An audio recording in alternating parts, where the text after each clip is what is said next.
Baik, shalom, salam sejahtera buat kita semuanya. Perkenalkan, nama saya Desmawati Bulo. Saya prodi PK AUD semester 5 dengan NIM 21010309, mata kuliah Inovasi dan Pengembangan Kurikulum PAUD.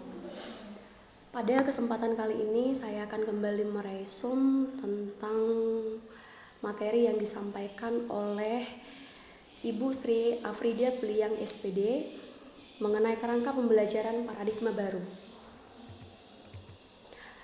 Karakteristik kurikulum merdeka ada 6, yaitu yang pertama, adanya integrasi konsep profil Pancasila sebagai misi yang mendukung tujuan pendidikan internasional.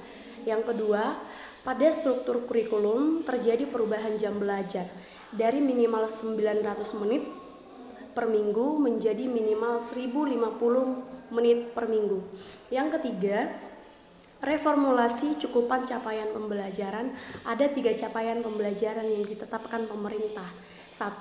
Capaian nilai agama dan budi pekerti. Yang kedua, capaian pembelajaran jati diri. Yang ketiga, dasar-dasar literasi dan STEAM. Yang keempat, fokus pembelajaran dalam kurikulum ini ada di akhir periode PAUD atau TKB atau peserta didik di usia 5-6 tahun. Yang kelima, adanya konsep kurikulum operasional sekolah. Yang keenam, dirumuskan konsep prinsip pembelajaran dan asesmen pada pembelajaran dengan paradigma baru ini. Prinsip pembelajaran pada PAUD ada yang pertama, pembelajaran dirancang dengan mempertimbangkan tahap perkembangan dan tingkat pencapaian peserta didik saat ini sesuai kebutuhan belajar serta mencerminkan karakteristik dan perkembangan yang beragam sehingga pembelajaran menjadi bermakna dan menyenangkan. Yang kedua itu, pembelajaran dirancang dan dilaksanakan untuk membangun kapasitas untuk menjadi pembelajar sepanjang hayat. Yang ketiga, proses pembelajaran mendukung perkembangan anak. Yang keempat itu, pembelajaran yang relevan, yaitu pembelajaran yang dirancang sesuai konteks, lingkungan, dan budaya peserta didik, serta melibatkan orang tua dan masyarakat sebagai mitra. Yang kelima, pembelajaran berorientasi pada masa depan yang berkelanjutan. Selanjutnya, prinsip asesmen. Yang pertama, asesmen merupakan bagian terpadu dari proses pembelajaran, memfasilitasi pembelajaran dan menyediakan informasi yang holistik sebagai umpan balik untuk guru, peserta didik, dan orang tua agar dapat memandu mereka dalam menemukan strategi pembelajaran selanjutnya. Yang kedua, asesmen dirancang dan dilakukan sesuai dengan fungsi asesmen dengan keleluasaan agar dapat menentukan teknik dan waktu pelaksanaan asesmen sehingga tujuan pembelajaran menjadi efektif. Selanjutnya yang ketiga, asesmen dirancang secara adil, proporsional, valid, dan dapat dipercaya atau reliable untuk menjelaskan kemajuan belajar dan menentukan keputusan tentang langkah selanjutnya. Yang keempat, laporan kemajuan belajar dan pencapaian peserta didik bersifat sederhana dan informatif, memberikan informasi yang bermanfaat tentang karakter dan kompetensi yang dicapai serta strategi tindak lanjutnya. Yang kelima, hasil asesmen digunakan oleh peserta didik, pendidik, tenaga kependidikan, dan orang tua sebagai bahan refleksi untuk meningkatkan mutu pembelajaran. Profil pelajar Pancasila. Profil pelajar Pancasila adalah jawaban untuk pertanyaan seperti apa karakter pelajar Indonesia. Jawaban dari pertanyaan itu ialah pelajar Indonesia merupakan pelajar sepanjang hayat yang kompeten, berkarakter, dan berperilaku sesuai nilai-nilai Pancasila. Munculnya 3 elemen capaian pembelajaran di akhir PAUD adalah sebagai fondasi awal dalam serangkaian perjalanan yang dirancang oleh kurikulum untuk mencapai profil pelajar Pancasila. Peran PAUD adalah sebagai fase fondasi, yaitu membangun kemampuan-kemampuan dasar yang mendukung capaian di tahap selanjutnya. Untuk memastikan proyek-proyek tersebut sejalan dengan tujuan untuk membangun profil pelajar Pancasila, Kemendikbud menetapkan tema-tema proyek yang perlu diterapkan pada satuan pendidikan di seluruh Indonesia. Untuk saat ini ada 4 tema. 4 tema tersebut adalah yang pertama, aku sayang bumi, yang kedua itu aku cinta Indonesia, yang ketiga bermain dan bekerja sama, dan yang terakhir yang keempat imajinasiku. Selanjutnya dari pernyataan profil pelajar Pancasila tersebut dirumuskanlah 6 karakter atau kompetensi yang menjadi dimensi kunci. 6 dimensi perlu dibangun secara optimal dan seimbang untuk mewujudkan profil pelajar Pancasila. Keenam dimensi tersebut adalah yang pertama, beriman bertakwa kepada Tuhan Yang Maha Esa dan berakhlak mulia. Yang kedua itu berkebinekaan global. Yang ketiga bergotong royong. Yang keempat mandiri. Yang kelima bernalar kritis. Dan yang terakhir itu kreatif. Keenam dimensi secara holistik dapat dilihat pada bagian di bawah ini dan dikembangkan sesuai dengan pendekatan pembelajaran untuk konteks PAUD. Dan kita juga dapat melihat perbedaan dari K13 ke Merdeka Belajar, kurikulum Merdeka Belajar dari jam belajar harian. Jika satuan PAUD beroperasi selama 5 hari dalam seminggu, maka minimal jam belajar perharinya adalah 210 menit atau 3,5 jam. Angka tersebut didapat dari 150 menit per minggu dibagi 5 hari belajar. Hasilnya 210 menit per hari atau 3,5 jam per hari. Berbeda pula dengan satuan PAUD yang beroperasi 6 hari dalam seminggu. Minimal jam belajar per harinya adalah 175 menit atau 3 jam dalam 1 hari. Angka tersebut didapat dari 150 per minggu dibagi 6 hari, hasilnya 175 menit dibulatkan jadi 180 menit sehari atau 3 jam per hari. Jam belajar saat sedang mengerjakan proyek pelajar Pancasila dari buku 6. Kalau sedang mengerjakan proyek pelajar Pancasila, ibu guru dan anak-anak dapat fokus mengerjakan proyek mulai dari jam 8 sampai 11.30 menit. Setiap hari selama seminggu, urutan kegiatan tidak mengikat.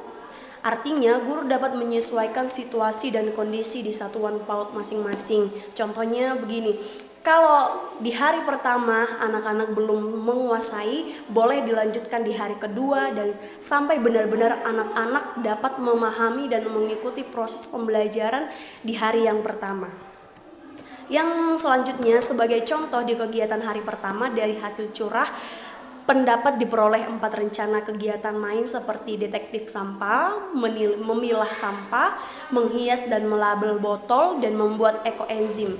Jika seandainya di hari kedua terlihat sebagian anak masih sangat seru bermain detektif sampah dari awal hingga akhir hari, maka sebaiknya anak tidak dipaksa dan ditarik untuk membuat ekoenzim. Kegiatan membuat ekoenzim dapat dilakukan terhadap sebagian anak yang tertarik.